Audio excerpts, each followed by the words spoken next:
নমস্কার বন্ধুরা, চলে এসেছি আবার নতুন একটা রেসিপি নিয়ে। আজ আমি বানাবো শাকের ডাঁটা, যাকে আমরা শাকের ডাঁটাই বলি, অনেকে অনেক রকম বলে থাকে। তো আমি ডাঁটাগুলোকে এইভাবে কেটে নিয়েছি, ছোটো ছোটো টুকরো করে একেবারে ছাড়িয়েও নিয়েছি। যেগুলো একটু মোটা সেগুলো মাঝখান দিয়ে এইভাবে চিড়ে নিয়েছি। আমি আর নিয়েছি এই যে একটা মিডিয়াম সাইজের আলু, এরকম ছোট ছোট টুকরো করে কেটে নিয়েছি। আর নিয়েছি একটা ঝিঙা, আর নিয়েছি 3টে পটল। পটলগুলোকেও এরকম ছোট ছোট টুকরো করে কেটে নিয়েছি। ফোড়নের জন্য নিয়েছি 4টে কাঁচা লঙ্কা, এভাবে মাঝখান দিয়ে চিড়ে নিয়েছি। আর নিয়েছি এখানে 5 ফোড়ন, স্বাদ অনুযায়ী লবণ, পরিমাণ মতো হলুদ, আর লাগছে এখানে 1 চামচ জিরে আর 1 চামচ সর্ষে পেস্ট বানিয়ে নিয়েছি। আমি কালো সর্ষে নিয়েছি। পুরো রান্নাটা আমি করব সর্ষের তেলে।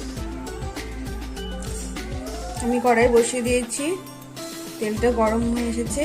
এবারে পটলগুলোকে আমি ভেজে নেব। দিয়ে দিচ্ছি সামান্য পরিমাণ লবণ।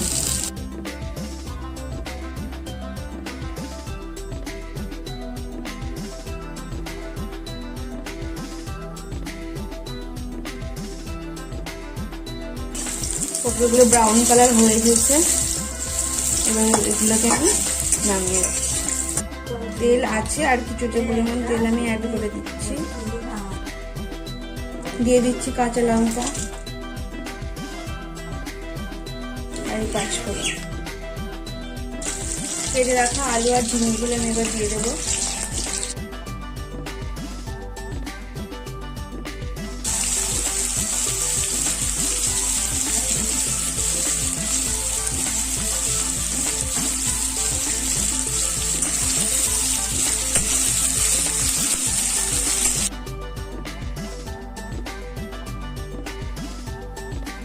এবারে আমি ডাঁটাগুলোকে দিয়ে দেবো।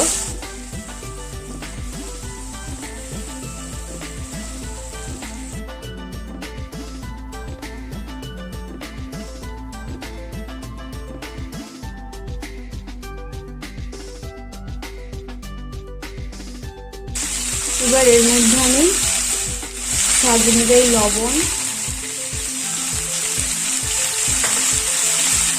আর পরিমাণ মতো হলুদটা দিয়ে দিচ্ছি।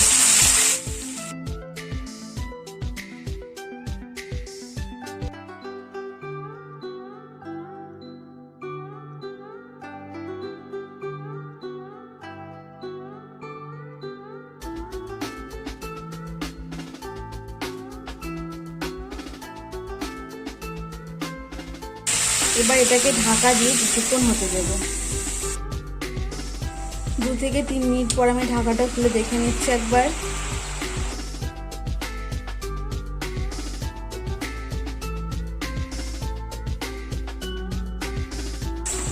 ভালোভাবে নাড়াচাড়া করে আবার এটাকে ঢাকা দিয়ে দেব।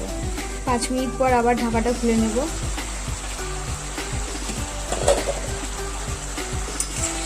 আবার এটাকে ভালোভাবে নাড়াচাড়া করে নেব। এভাবেই ডাঁটাকে ভালোভাবে সিদ্ধ করে নিতে হবে।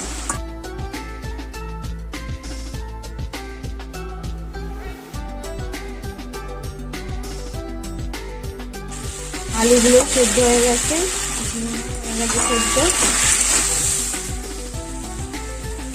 এতে আর একটু জল নেই, পুরো শুকনো শুকনো হয়ে গেছে। এবার এর মধ্যে আমি পেস্ট করে রাখা মশলাটাকে অ্যাড করে দেবো।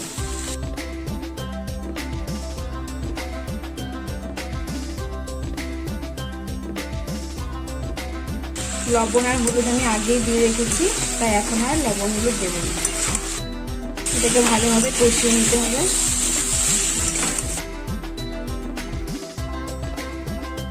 মশলা থেকে তেল ছেড়ে আসছে, তার মানে আমার এটা কষানো হয়ে গেছে। এবার এর মধ্যে আমি ভেজে রাখা পটলগুলোকে অ্যাড করে দিচ্ছি। এবার এটাকে ভালোভাবে মিশিয়ে নেব।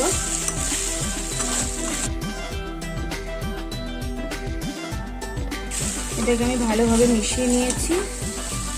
এবার এর মধ্যে আমি জল অ্যাড করে দেবো। আমি এই ছোটো বাটি 2 বাটি জল দিয়ে দিচ্ছি।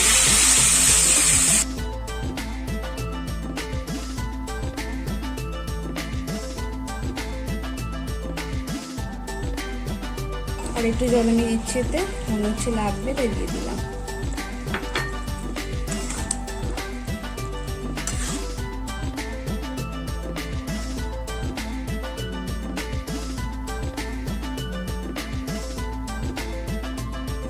একদমই কম মশলায় বানানো হয়েছে এবং এটা খেতে দারুণ টেস্টি হয়। যদি এই রান্নাটা আপনাদের ভালো লেগে থাকে অবশ্যই লাইক, কমেন্ট, শেয়ার করবেন।